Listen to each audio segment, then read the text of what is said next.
graben la clase. Bueno, aquí estoy grabando la clase. Bueno, entonces este es el material de contaminación del suelo por la actividad minera. Como ustedes sabrán quizás, la actividad minera es una de las actividades humanas que más destruye al suelo en el lugar donde se realiza, porque no es solamente la contaminación que produce en el suelo, que ya es grave, sino que además, como se rompe completamente, se destruye la capa de vegetación, entonces el suelo queda expensa de lo que es la erosión y se va arrancando toda la capa superficial del suelo. Por eso es que es una de las actividades que más necesitan cuidado para realizarse de manera adecuada, ¿no? Respetando el medio ambiente. Es decir, por supuesto que los países necesitan explotar sus recursos naturales, sin embargo, hay que pensar también a costo de qué se están explotando esos recursos naturales. ¿Sí?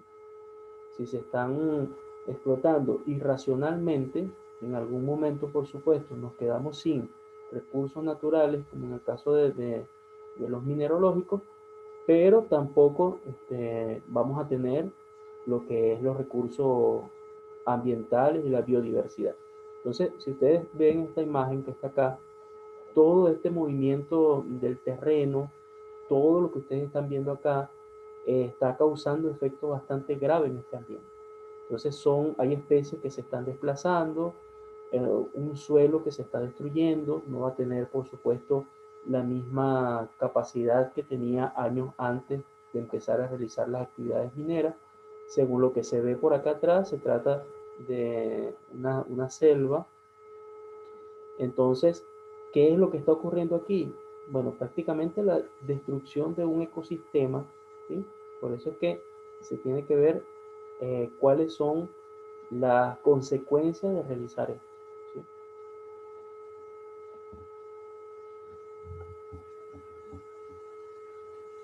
Bueno, esto es un poco acerca de lo que les he mencionado acá en la parte de la introducción, y no solamente la destrucción que causa el hecho de meter maquinarias en un terreno, ¿no? Sino además los residuos que quedan en ese terreno producto de la actividad minera.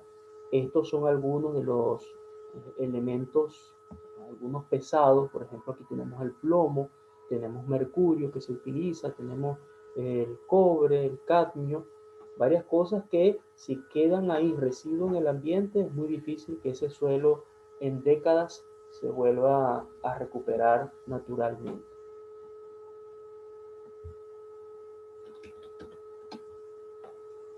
Pero ahora, ¿cómo nosotros podríamos definir lo que es el suelo?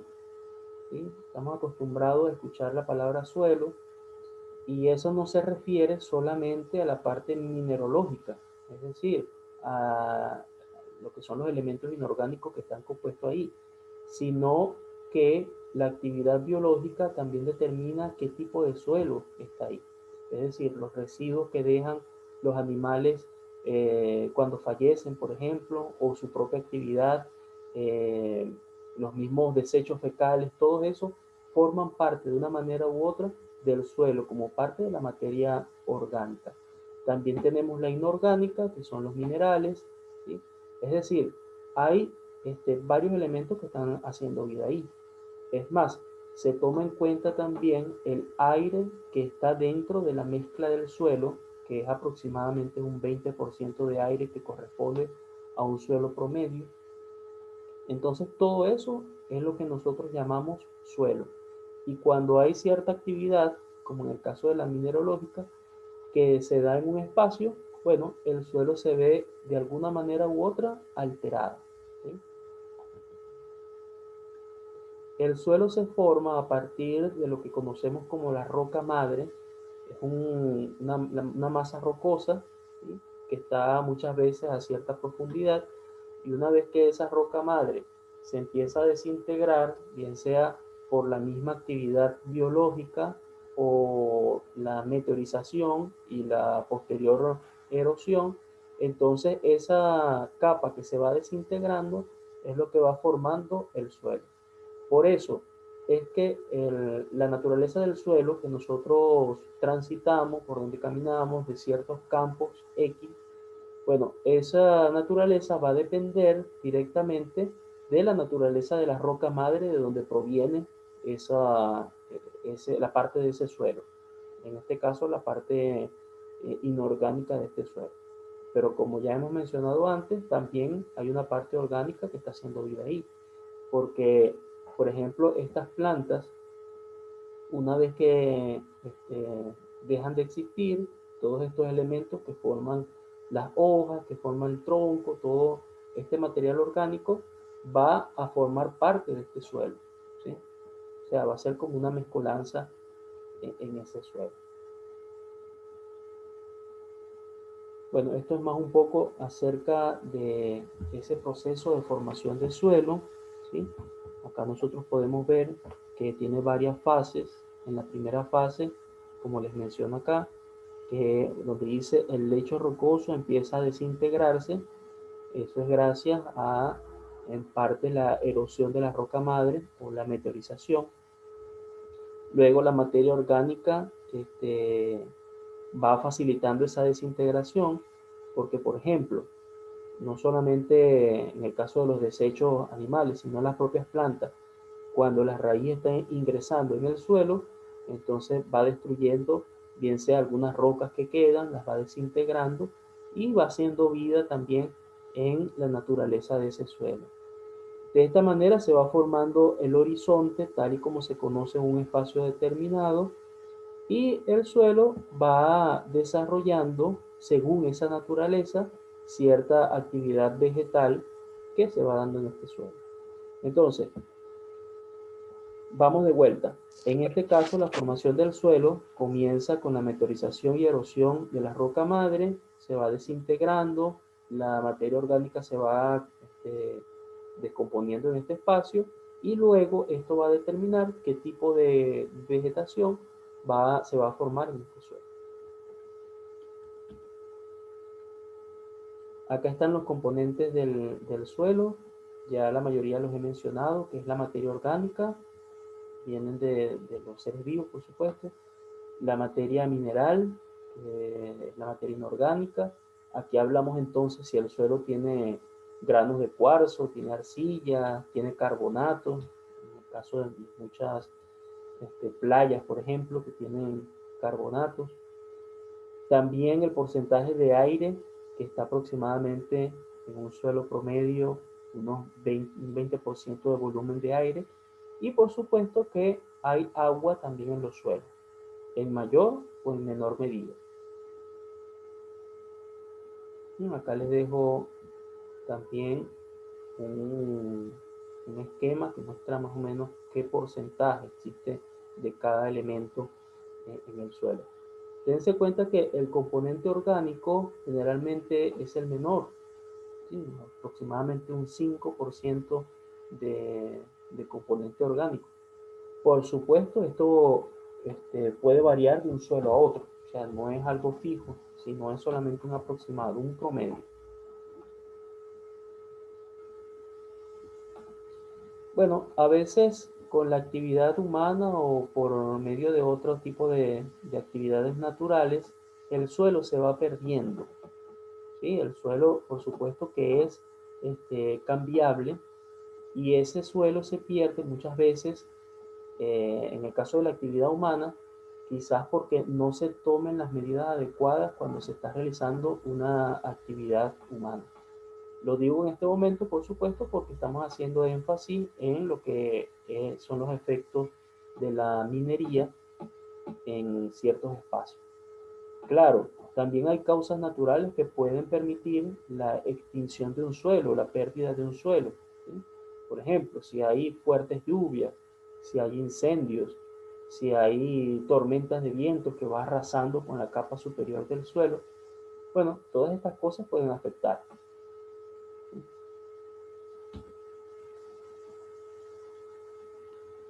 Y en el caso de la actividad minera, hay muchas maneras en que esto puede ocurrir. Habíamos mencionado anteriormente que esto puede ocurrir cuando, por ejemplo, se introduce maquinaria pesada en un espacio donde antes no había esa maquinaria, por supuesto, y ese movimiento de tierra, esas excavaciones que se van realizando, entonces dañan el espacio donde se está llevando a cabo esa actividad. Pero también se puede dar por sustancias químicas tóxicas que se utilizan ampliamente durante la actividad minera. Y en cuanto al impacto de la minería en el suelo, tenemos principalmente la desertización, por supuesto, porque como se quita la capa vegetal de ese espacio, entonces el suelo queda expuesto. Y una vez que queda expuesto, entonces ocurre lo que es la erosión, se va arrancando por medio de las lluvias, por medio del viento, principalmente la lluvia, pero el viento también puede modificar, ¿sí?, lo que es el espacio donde se está llevando a cabo esto. Y esto va a causar, por supuesto, que haya una modificación tanto en el relieve del terreno como un impacto visual que causa, ¿sí?, un cambio visual que causa el hecho de que se estén dando esa actividad dentro de ese espacio. Y no es solamente porque se vea feo o se vea bonito, ¿no? Sino que las mismas especies que conviven ahí, por supuesto que al observar este tipo de cambios, ¿sí?, no van a poder entonces continuar haciendo vida en ese espacio y tienen que trasladarse hacia otro espacio. Ya eso, por supuesto, ahí se rompe ese ecosistema que hasta ese momento daba vida a ciertas especies. Entonces, cuando hay un cambio en el relieve del terreno, esto entonces puede llevar, aunque haya un aumento de la escurrencia. ¿Qué significa eso? Que el agua que cae, bien sea por la lluvia, por ejemplo, no va a permanecer en ese espacio, sino que esa agua se va a escurrir hacia otro lugar. Si estuviese la capa vegetal, por ejemplo, entonces esa agua iba a quedar acumulada ahí, iba a humedecer ese espacio para seguir manteniendo la capa vegetal. Entonces, cuando hay mucha escurrencia en un lugar, lo que puede ocurrir es que dé pie a la desertización del espacio. Y esto, por supuesto, va a llevar a la erosión.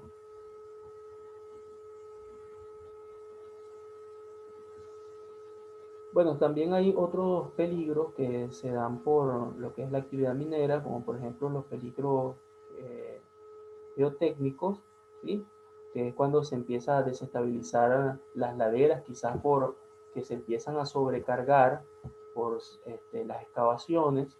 Se va alterando también el nivel freático, por supuesto, porque como vimos anteriormente, como hay mucha escurrencia, entonces el agua no va a quedar ahí para que ese espacio absorba esa agua. Entonces por eso es que el nivel freático muchas veces ahí va a descender, que es algo también característico en la desertización. Y en cuanto a las propiedades físicas, hay una pérdida de estas propiedades físicas, como por ejemplo va a haber una variación en la textura del terreno, ¿sí?, una pérdida en la estructura edáfica del terreno y en la compactación.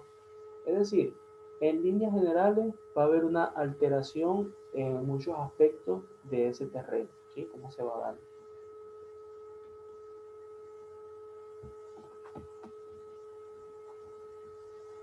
Bueno, acá continuamos también con la parte de lo que son los impactos de la minería de los suelos.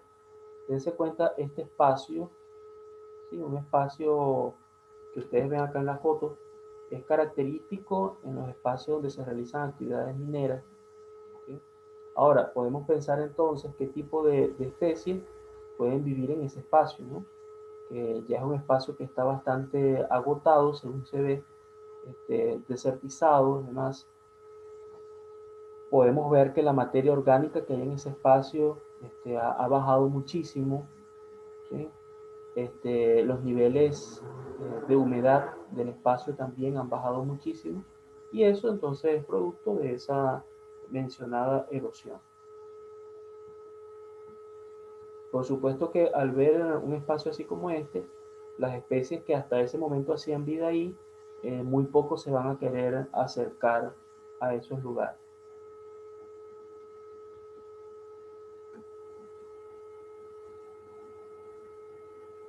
Y en cuanto a la pérdida de propiedades químicas, como impacto de la minería, entonces mencionamos la contaminación que se da por la presencia de metales pesados en esos lugares. Como vemos ahí, entre esos metales puede estar el cobre, el mercurio, que hace mucho daño a un suelo y contamina fuertemente a un suelo, pero para la actividad minera también se utiliza ese mercurio. El plomo también, el cadmio, es decir, son elementos que no deberían estar en ese lugar, sin embargo quedan residuos de ellos una vez se sigue utilizando esta actividad. Entonces todo esto va a llevar, por supuesto, a que se dé también en el suelo una acidificación del suelo y una oxidación de sulfuros, y todo esto va a llevar a que exista un desequilibrio en ese espacio. Ahora, ¿cuándo o cuánto tiempo puede pasar naturalmente para que se restablezca un espacio utilizado para la minería? Bueno, incluso cientos de años si no se trata eh, de la mejor, de la manera adecuada, ¿no? Acá les dejo un concepto, que es un concepto también bastante utilizado en lo que es la minería, lo que es la geología ambiental, cuando se estudian procesos mineros, que son los pasivos ambientales mineros. Si alguien de ustedes, por favor, me puede ayudar con la lectura de ese párrafo, me interesa que lo lean literalmente.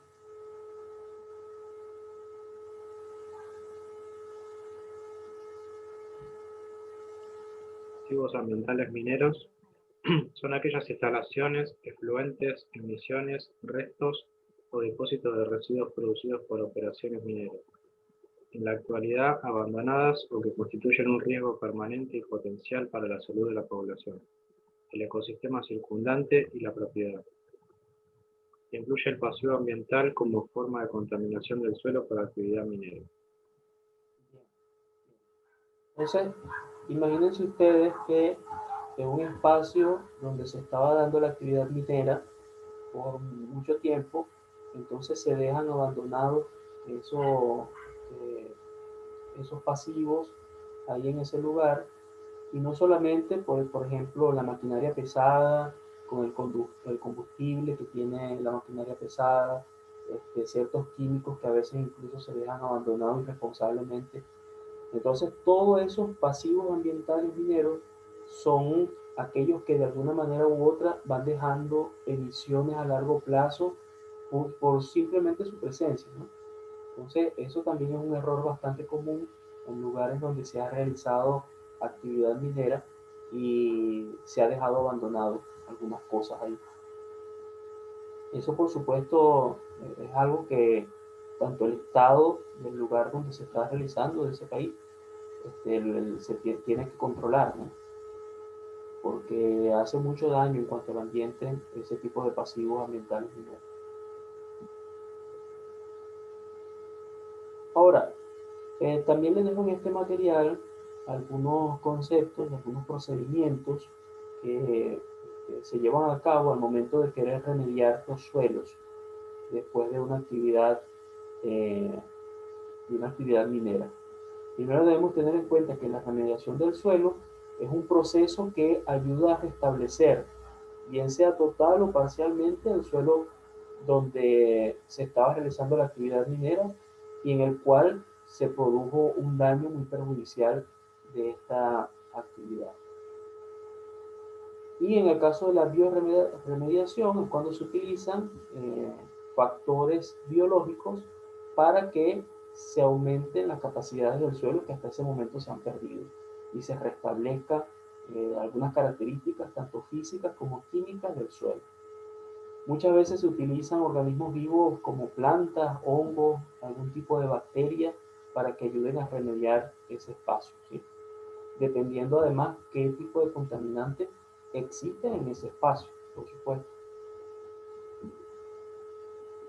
Hay técnicas, esto lo vamos a hacer mención, pero hay técnicas de bioremediación, que son in situ y hay otras que son ex situ.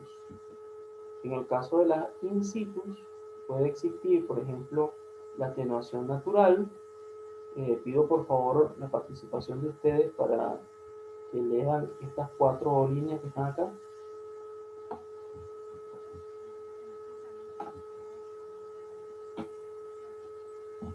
Sí, se La escucha, pero... atenuación natural aprovecha los recursos naturales para contener la contaminación causada por derrames de productos químicos y reducir la concentración y la cantidad de los contaminantes en los lugares afectados. Muy bien. Entonces, en ese momento, en cuanto a la atenuación natural, se utilizan, como dice acá, recursos naturales, o sea, lo que esté a la mano, para poder incentivar a disminuir la cantidad de contaminantes que existen en ese lugar. ¿Sí? Quizás mediante la absorción de esos elementos, ¿sí? Mediante la volatización, algunas reacciones químicas que puedan entonces neutralizar los químicos que ya están presentes ahí. Pero con los recursos naturales que se tengan en ese momento. Por otro lado está la bioestimulación, que en ese caso es cuando se utilizan tanto nutrientes, pueden ser soluciones acuosas que contengan esos nutrientes, para que ayude entonces a ir desplazando esos contaminantes que estén presentes ahí. Por supuesto, aquí en esta información les dejo detallado cuáles son en realidad las ventajas y las desventajas de cada uno de estos procedimientos, porque no todos sirven para todos los casos. Por eso es que antes de realizar cualquiera de este tipo de procedimientos, se tiene que hacer un estudio bastante exhaustivo para ver qué tipo de contaminante hay, qué concentración de cada contaminante hay, cuál es la profundidad del daño que se ha realizado en ese espacio, para que entonces este tipo de restablecimiento,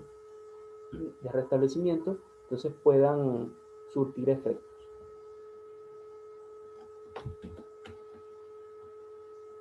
También tenemos la bioaumentación.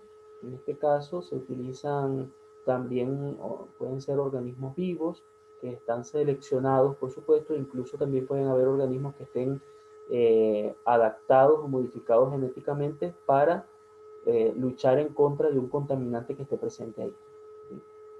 En este caso también se utilizan muchas veces hongos, bacterias, pero siempre dependiendo del tipo de contaminante que haya en ese momento.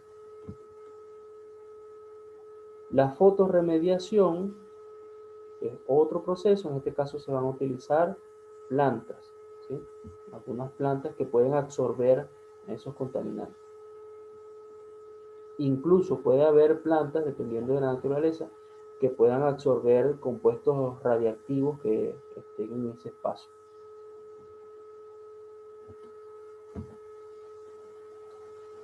El bioventeo, en este caso se utiliza inyecciones de aire al espacio a ese espacio para que se vaya desplazando también ese material.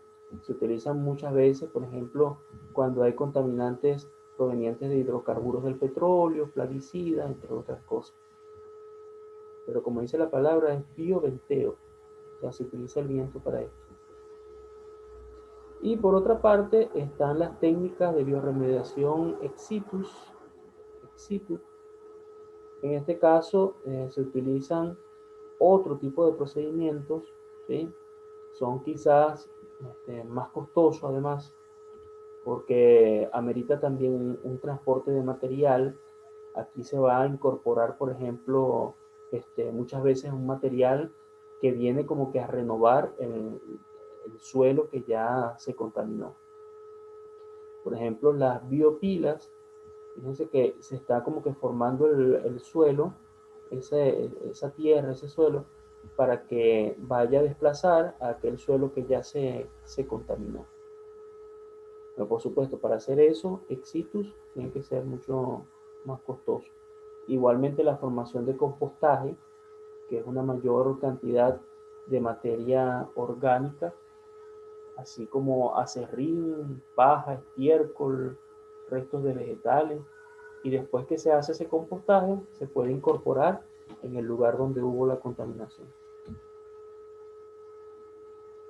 Este también es otro bastante... Profe, una consulta. ¿sí? ¿Qué es B corta OCS, Vox? B corta OCS, por acá le dice, ese es el tipo de contaminación que se está dando en ese lugar. Ok, no Son sabía que era. son varios tipos también. Por acá les dice. Aquí está. No, acá no.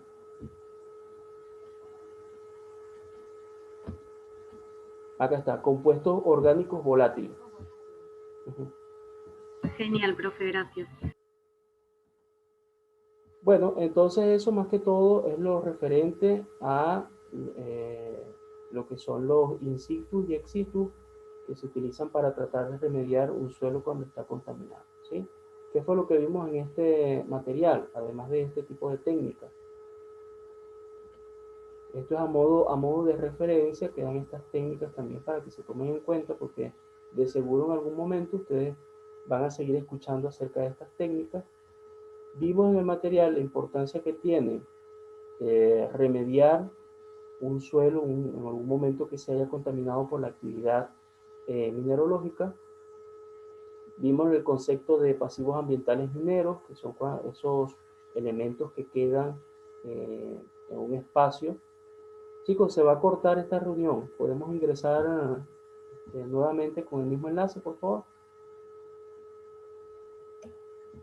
Ok, profe. Ya queda menos de un minuto. No me había dado cuenta.